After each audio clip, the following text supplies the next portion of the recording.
தாமிரபரணியின் தமிழ் என்ற முகப்பின் வாயிலாக என் நெஞ்சார்ந்த வணக்கங்களை தெரிவித்து கொண்டு, மாமேதை இவர் சட்டங்கள் கற்றதில்லை, பட்டங்கள் வென்றதில்லை, திட்டங்கள் பல கோடி தந்த அறிவு பெட்டகம், மனிதரில் மாணிக்கம், நூலகம் பல திறந்தார், பாடகசாலை பல நிறுவினார். சாதிப்போர் வேண்டுவதில்லை, சாதிப்போர்தான் தேவை இந்த மண்ணுக்கு என்று புவிதனில் வாழ்ந்த மகான். சட்டம் தன் கையில் இருந்தும் கூட சட்டையில் உள்ள பை நிரப்பத் தெரியாத பச்சை தமிழன் என்று பாராட்ட பெற்றவர். மாணவர்கள் வருங்கால தலைமுறையினர் செம்மையான வாழ்வையும் சீரான நாட்டையும் காண ஆசைப்பட்ட இவர் கல்விக்கு அதிக முக்கியத்துவம் தந்த படிக்காத மேதை. தமிழக வரலாற்றிலே பொற்கால ஆட்சி கண்ட பெருந்தலைவர், கர்மவீரன், கருப்புக்காந்தி, மாமேதை, படிக்காத மேதை என்று போற்றப்பட்ட பாரத ரத்னா விருது பெற்றவர். இந்த மண்ணுக்காக உண்மையாக உழைத்த உத்தமன் காமராஜ் அவர்கள். இவரை எந்நாளும் நாம் போற்றி அவர் பாதம் வணங்குவோம். முந்தைய மதுரை மாவட்டம், இன்றைய விருதுநகர் மாவட்டம். விருதுநகரில் 1903ஆம் ஆண்டு ஜூலை திங்கள் 15ஆம் நாள் இம்மண்ணிலே அவதரித்தார் இந்த மகான். தந்தை திரு குமாரசாமிக்கும் தாய் சிவகாமி அம்மாளுக்கும் பிறந்த இந்திய நெஞ்சங்களில் நிறைந்து மறவாத காமாட்சி என்ற அந்த தலைவன். தன் தாயால் அன்போடு ராஜா என்று அழைக்கப்பட்ட அவர் நாளடைவில் காமராஜர் என்று அழைக்கப்பட்டார். தன் பள்ளி படிப்பை 6ஆம் வகுப்போடு நிறுத்த வேண்டிய சூழ்நிலை. தந்தையின் மறைவின் காரணமாக தாய்மாமன் வீட்டில் பராமரிக்கப்பட்டார். தன்னுடைய 27ஆம் வயதில் 1930ஆம் ஆண்டு நடந்த உப்பு சத்தியாகிரகத்தில் வேதாரண்யம் நோக்கி நடைபயணம் மேற்கொண்டார்.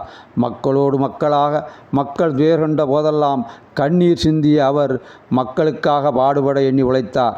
அதன் பயனாக 1954 ஏப்ரல் 13ஆம் நாள் தமிழகத்தின் தலைமை பொறுப்பான முதலமைச்சர் பொறுப்பேற்று தமிழினத்தை வழிநடத்த முற்பட்டார்.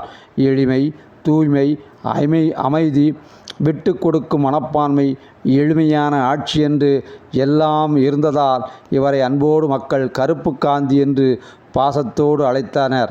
இவர் ஆட்சி காலத்தில் மலர்ந்ததுதான் சென்னை பெரம்பூர் ரயில் பெட்டி செய்யும் தொழிற்சாலை, நெசவாலைகள், கூட்டுறவு நூற்பாலைகள், விவசாய நீர் ஆணையம். அத்தோடு நில்லாமல் கீழ்பவானி அணை திட்டம், வைகை திட்டம், சாத்தனூர் திட்டம், மணிமுத்தாறு திட்டம், மேட்டூர் அணை திட்டம், அமராவதி திட்டம் என்றெல்லாம் பல திட்டங்களை தமிழகத்துக்கு அர்ப்பணித்தார். 1963ஆம் ஆண்டு அக்டோபர் மாதம் 2ஆம் தேதி வரை 9½ ஆண்டுகள் தமிழக முதல்வராக எவ்வித ஆடம்பரம் இல்லாமல் வாழ்ந்த பெருமகனார் திரு காமராஜ் அவர்கள். கல்வியின் பெருமை உணர்ந்த காரணத்தால் பாடசாலைகள் 12,000 தனது 9½ ஆண்டு காலத்தில் நிறுவினார்.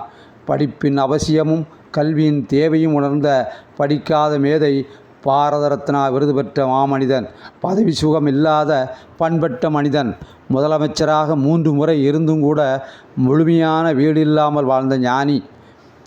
எல்லோர் வாழ்க்கையும் வரலாறு ஆனது கிடையாது. வரலாறு ஆனவர்கள் எல்லாம் தனக்கென வாழ்ந்ததும் கிடையாது. தமிழக மக்கள் எல்லோரும் கல்வி கற்க வேண்டும் என்ற உயரிய எண்ணம் கொண்டவர். அதனால் மதிய உணவு திட்டம் கொணர்ந்தார்.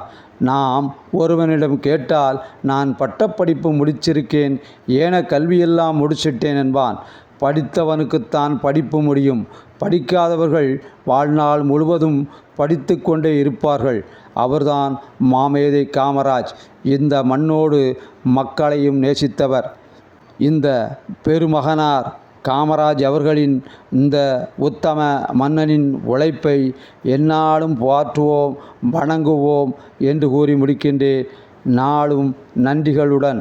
தாமிரபரணியின் தமிழ் என்ற இந்த முகப்பினை உங்களது கைபேசியில் பதிவிறக்கம் செய்யுங்கள், பகிருங்கள், கனிவான விருப்பத்தை தெரிவியுங்கள்.